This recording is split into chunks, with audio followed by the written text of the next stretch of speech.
இந்தி எதிர்ப்பு போராட்டத்தின் போது இதே நந்தனம் ஆர்ட்ஸ் மாணவர்கள் தான் வீதிக்கு வந்து போராடின முதல் மாணவர்கள் என்ற பெருமை இந்த கல்லூரிக்கு உண்டு.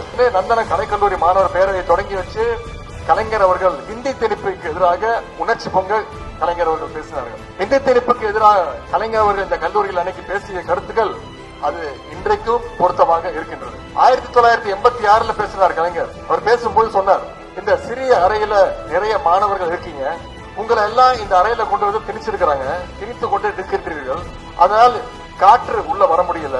இந்த திணிப்பு அரை மணி நேரத்துல நான் பேசி முடிஞ்சோட எல்லாம் கலைஞ்சு போயிருவீங்க, இந்த திணிப்பு போயிடும், விலகிவிடும். ஆனால் இந்தி திணிப்பு எப்போது விலகும் அப்படின்னு கலைஞர் கேட்டார் அந்த மேடையில.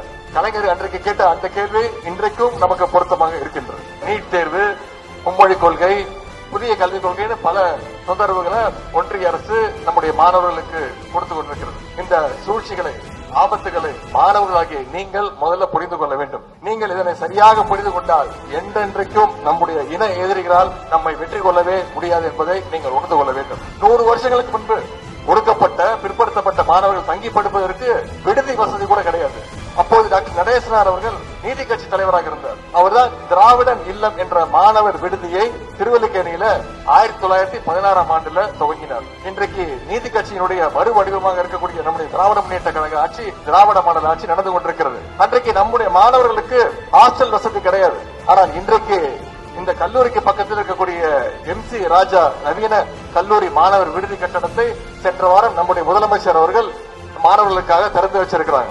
இதுதான் திராவிட இயக்கத்துடைய வெற்றி, இதுதான் திராவிட மாடல் அரசுடைய வெற்றி. திராவிட இயக்கம் எதையெல்லாம் தொட்டதோ அதில் எல்லாம் வெற்றி பெற்றிருக்கிறது. நிச்சயம் மாணவர்கள் உங்களுடைய துணையோடு நம்முடைய அனைத்து போராட்டத்திலையும் மாணவர்கள் வெற்றி பெறுவார்கள் என்ற நம்பிக்கை நம்முடைய அரசுக்கு இருக்கின்றது. இதெல்லாம் என்ன காரணம்? திராவிட இயக்கத்துடைய கொள்கைகள் என்பது மனித உரிமை, சமூக நீதி, பெண்ணுரிமை கொள்கைகள், பகுத்தறிவு, இதையெல்லாம் அடிப்படையாக கொண்டு உருவாக்கப்பட்டது. அதனால்தான் இந்த கொள்கைகள் நிச்சயம் வெற்றி பெறும் என்ற நம்பிக்கை எங்களுக்கு இருக்கின்றது. இன்றைக்கு நம்முடைய மாணவருடைய கல்விக்கான நிறைய திட்டங்களை நம்முடைய திராவிட மாடல் அரசு நிறைவேற்றி வருகின்றது.